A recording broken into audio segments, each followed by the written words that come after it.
ফিরলাম বিরতির পর। আপনারা দেখছেন নিউজ ভ্যানগার্ডে। আমরা চোখ রাখছি অপারেশন সিন্দুরে। রাত 1:28 ভারতের বায়ুসেনা হামলা চালিয়েছে পাকিস্তানের 9টি জঙ্গি ঘাঁটিতে এবং সেখানে প্রায় 100-র ওপর জঙ্গি নিকেশ করা হয়েছে বলে খবর। তবে নিখুঁত এই অপারেশনে পাকিস্তানের কোনো সাধারণ নাগরিকের ক্ষয়ক্ষতি হয়নি বলে খবর। এখন পর্যন্ত যা খবর পাওয়া যাচ্ছে, মঙ্গলবার গভীর রাতে পাকিস্তানের 9টি জঙ্গি ঘাঁটিতে হামলা চালিয়েছে ভারতের বিমান বাহিনী। তবে এখন অবধি আমরা যা জানতে পারছি সেই খবরে 100 জনেরও বেশি জঙ্গি নিকেশ হয়েছে এবং পাকিস্তানের প্রধানমন্ত্রী শেহবাজ শরীফ তার এক্স হ্যান্ডেলে জানিয়েছেন যে আমাদের ওপর আক্রমণ করা হয়েছে, অর্থাৎ পাকিস্তানের ওপর আক্রমণ করা হয়েছে। আমাদের সঙ্গে জুড়ে গেছেন বিশিষ্ট সাংবাদিক মণিময় রায়। আমরা কথা বলে নেব মণিময় বাবুর সাথে। মণিময়দা, শুনতে পাচ্ছেন আপনি আমাকে? হ্যাঁ মণিময়দা, রাত 1:28 23 মিনিটের অপারেশন সিন্দুর এবং তারপর 9টি জঙ্গি ঘাঁটি গুঁড়িয়ে দেওয়া হয়েছে বলে খবর। কিভাবে দেখছেন? প্রথমে সুপ্রভাত। যে 22 তারিখ থেকে যে অপেক্ষা ছিল সেই অপেক্ষা নিরসন ঘটল।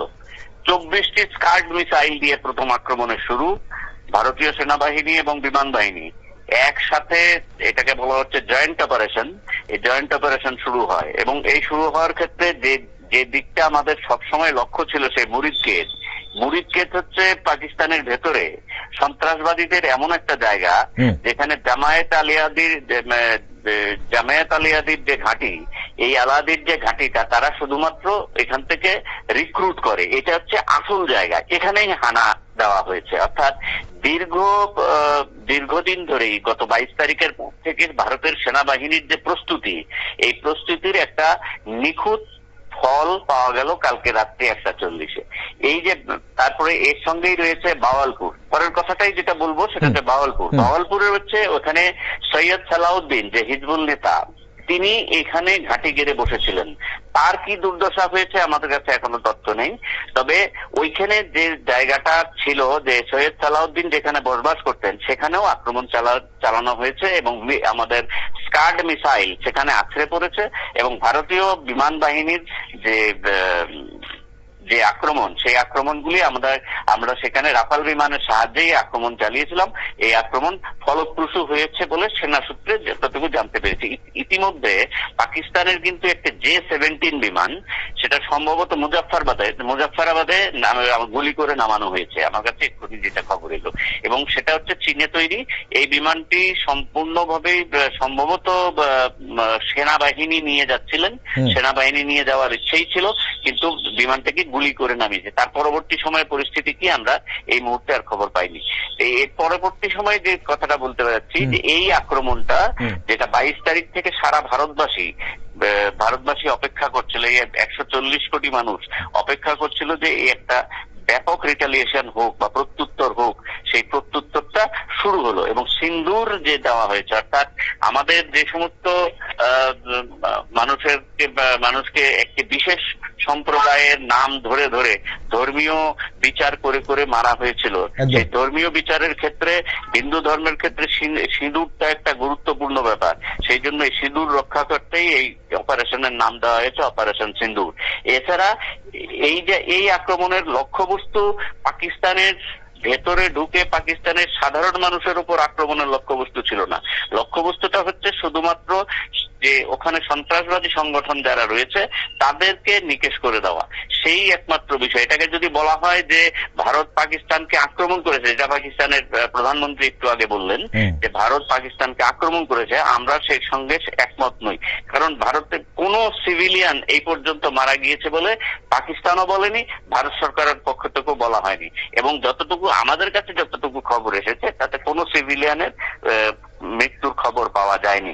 এই পর্যন্ত যা পরিস্থিতি তাতে দেখা যাচ্ছে জৈশের 4টে ঘাঁটি, যেখানে পাক প্রশিক্ষিত 30 জন পাক জঙ্গি ছিলেন, সে কটিলেতে জৈশের 4টে ঘাঁটিকে পুরোপুরি ধ্বংস করে দেওয়া হয়েছে দাবি করা হচ্ছে।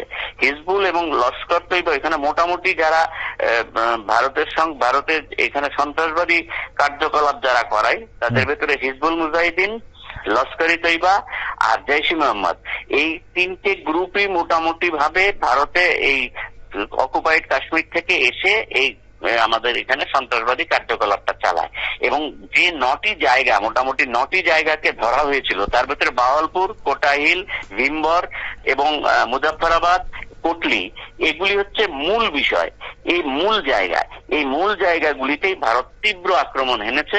এই আক্রমণের একমাত্র উদ্দেশ্য হচ্ছে সেখানে সন্ত্রাসবাদী যে সংগঠনগুলি যেখানে ঘাঁটি গিরে বসেছিল, গত দুদিন ধরে শোনা যাচ্ছিল, যা তথ্য এসেছিল, প্রায় 750 মতো জঙ্গি সেখানে একত্রিত হয়েছিল। এই 750 মতো জঙ্গির যে সব নিকেশ হয়ে গিয়েছে কিনা সেই তথ্য নেই, অন্তত 100 জনের মৃত্যুর খবর আমাদের কাছে এসে পৌঁছেছে।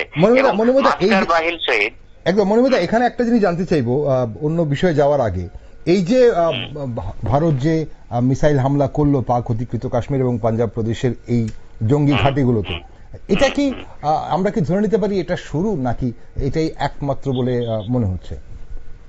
এখন হচ্ছে কি, একতরফা ভাবে যদি আক্রমণ শুরু হয়ে যায়, শুরু করে দেওয়া যায়, যতক্ষণ না পর্যন্ত রিটালিয়েশন হচ্ছে, পাকিস্তানের দিক থেকে প্রত্যুত্তর পাওয়া যাচ্ছে, তাহলে তো আমরা সেটাকে যুদ্ধ বলে বলতে পারবো না।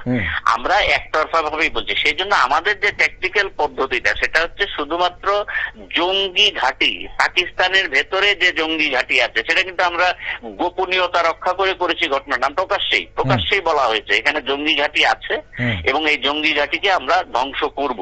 এই জঙ্গি ঘাঁটি যদি পাকিস্তানের যদি অস্বীকার করেছে না এখানে কোনো জঙ্গি ঘাঁটি নেই, আমাদের আক্রমণের মূল বিষয় হচ্ছে জঙ্গি ঘাঁটি, সাধারণ মানুষ না। এবং সাধারণভাবে পাকিস্তানের ভেতরে ঢুকে অন্যান্য সরাসরি যুদ্ধ হলে যে ঘটনাটা ঘটবে সেই ধরনের ঘটনা কিন্তু ঘটেনি। কিছু কিছু জায়গায় পাওয়ার স্টেশনের উপরে যেমন মিসাইল পড়লে পরে তার স্প্লিন্টার গিয়ে পড়েছে, ইত্যাদি ঘটনা কিছু কিছু শোনা যাচ্ছে বটে, কিন্তু সেটা ব্যাপকভাবে সমর্থন পায়নি এবং পাকিস্তানও সে কথা বলেনি। এখন যে জায়গাটা গিয়ে দাঁড়িয়েছে, যে প্রশ্নটা আপনি করেছেন যে এটাই কি যুদ্ধের শুরু বলে ধরা হচ্ছে, আমি এই মুহূর্তে যুদ্ধের শুরু বলে ধরছি না। কারণ সকাল 10টার সময় আমাদের সেনাবাহিনীর প্রধান একটা সাংবাদিক সম্মেলন ডেকেছেন। সাংবাদিক সম্মেলনে উনি স্পষ্ট করবেন ঘটনাটা আসলে কি। কারণ এই মুহূর্তে কিন্তু ভারতের যে সরকার পক্ষ এবং বিরোধী পক্ষ সব কিন্তু এক হয়ে গিয়েছে। একটা জায়গায় এসে রিটালিয়েশনের জায়গা থেকে এই মুহূর্তে ভারতকে রিটালিয়েশন করা ছাড়া, মানে আক্রমণ করা ছাড়া, শুধু জঙ্গি ঘাঁটি না, পাকিস্তানকে শিক্ষা দেওয়ার যে একটা মানে ব্যাপক সুযোগ এখানে এসেছে, সেই সুযোগটা কিন্তু হাতছাড়া করলে চলবে না বলে আমার ধারণা। সীমান্তে ভীষণভাবে গোলা বর্ষণ হচ্ছে, পাকিস্তানের পাক সেনারা সিজফায়ার উল্লঙ্ঘন করছে বিগত 12 দিন ধরে, কিন্তু আজ সকাল থেকে তার তীব্রতা অনেকটা বেশি বেড়ে গেছে বলে মনে করছি এবং জানা যাচ্ছে। তো আপনি কি মনে করছেন সেখানে এর থেকে বেশি কিছু পাকিস্তান, বিশেষ করে পুঞ্চ এলাকাটাতে তারা অনেক সেনাবাহিনীকে একত্রিত করেছিল এবং রাত্রি এই 1:40 বা 1:35 থেকে 1:40 ভেতরে যে আক্রমণ হয়ে যাবে তারা সেটা ধরতেও পারেনি, বুঝতেও পারেনি। ফলে অনেকটা অপ্রস্তুত ভাবেই সেই আক্রমণটা সানানো হয়েছে। এবং আমি প্রথম থেকেই বলছি যে এই জৈশ মোহাম্মদ থেকে আরম্ভ করে হিজবুল মুজাহিদিন, লস্করি তৈবা, শুধুমাত্র আক্রমণের লক্ষ্য কিন্তু ওরাই। কোনো অবস্থাতে পাকিস্তান আক্রান্ত হয়েছে, পাকিস্তানকে আক্রমণ করা হয়েছে, এই ঘটনা কিন্তু আমরা এখনো স্বীকার করছি না। কিন্তু এই মত পাকিস্তান বলছে যে আমাদের আক্রমণ করা হয়েছে, আমরা কোনো অবস্থাতেই এই কথা বলছি না। এটা কোনো আন্তর্জাতিক রাজনীতির কথা ভেবে আমরা এই কথা বলছি, ঘটনাটা তা না, এটা বাস্তব সত্য। এই বাওয়ালপুর থেকে আরম্ভ করে যত কটা জায়গা, যে গুলপুর, তারপরে একটু আগে যে নামগুলি মুরিদকেত, বিশেষ করে মুরিদকেত এবং ভীমবার, এই সমস্ত জায়গায় যে মানে সন্ত্রাসবাদীরা আস্তানা ঘেরেছিল তার প্রমাণ হবে এই মৃতদেহগুলি যখন বেরিয়ে আসবে তখনই। এবং এখানে এখন কিন্তু এই সুবিধা নেই। পাকিস্তান কিন্তু এখনো পর্যন্ত অস্বীকার করেনি যে না, ওখানে সন্ত্রাসবাদীরা যারা মরেছে, এই মুহূর্তে আমাদের কাছে যা খবর প্রায় 100-র কাছাকাছি, এইগুলি ঘটনা ঘটেনি, পাকিস্তান এই কথা বলেনি। পাকিস্তান শুধু বলছে আমরা আক্রান্ত হয়েছি।